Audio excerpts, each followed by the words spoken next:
In graining, there are a couple of goals. The first is to get rid of the image on the stone. The second is we need to level the stone. Let's start with getting rid of the ghost image. The first thing that we'll do is use the 80 grit, the largest grit size, and go over the stone multiple times with a pattern that won't leave high or low spots on the stone. So we're going to establish a pattern of overlapping the levigator halfway in one direction and about 2/3 of the levigator in the other direction, so that those strokes don't start to establish high spots and low spots. And we're also going to alternate between horizontal and vertical passes on the stone. And we'll grain with the 80 until the grit starts to get sludgy from the limestone that's being released. And then we'll rinse off the stone and the grit and reapply new grit and do another pass on the stone. Again with the pattern so that we don't establish high or low spots.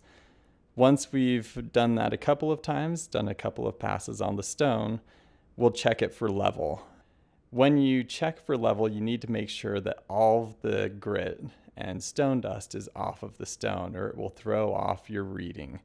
So we will rinse the stone, dry it, sponge to dry, and then I'll fan dry it.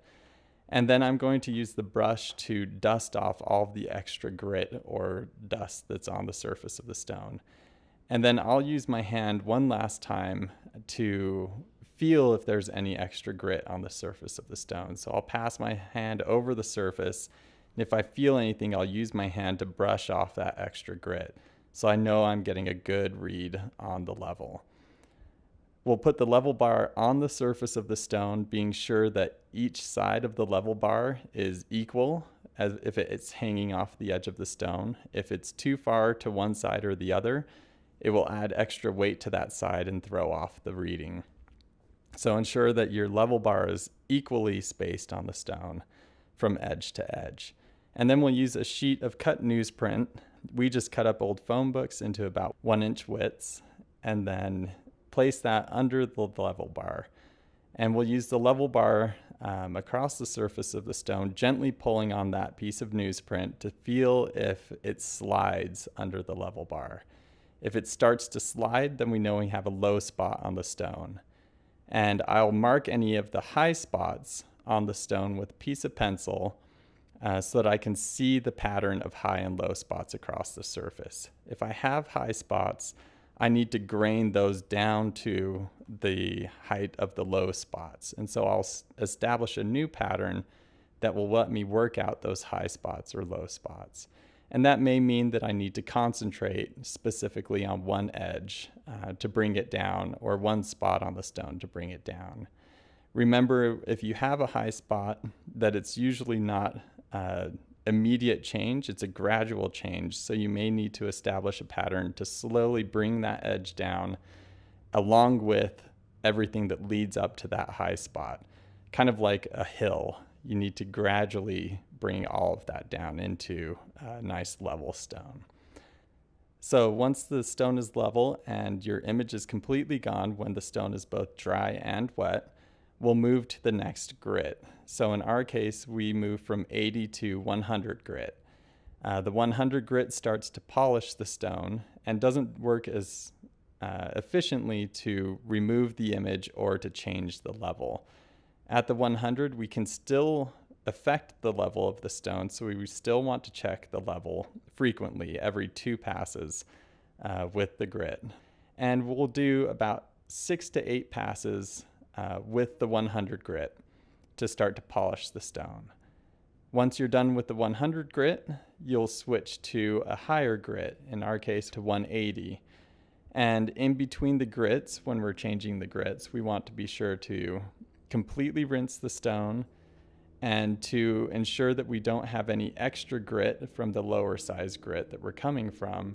I like to dry my stone and again dust it with my hand.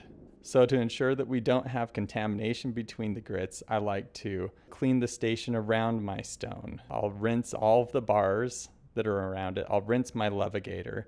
I'll pick up my levigator and rinse underneath the levigator to ensure that nothing is underneath that will come back in.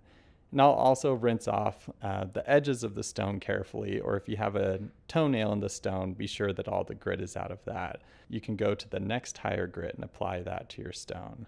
So we'll move from 80 to 100, 100 to 180, and then 180 to 220 or 240. And if we really want a nice surface for rendering and drawing, we can go to a 320 to polish the surface of the stone. You'll move up through the grits, each grit getting a course of 6 to 8 passes with the levigator, changing grit in between each pass to refresh the grit.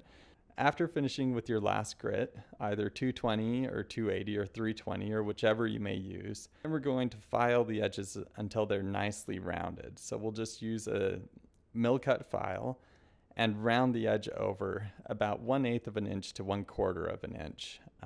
The nicer you round it over, the smoother that it's rounded over, the less likely it is to collect ink when you're rolling on it with the leather roller or a color roller.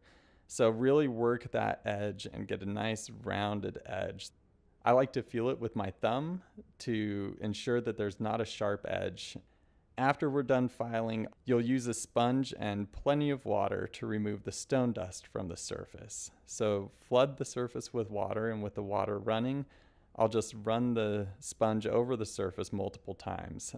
This helps to remove any of the stone dust left in the pores of the stone and the tooth of the stone from the graining process.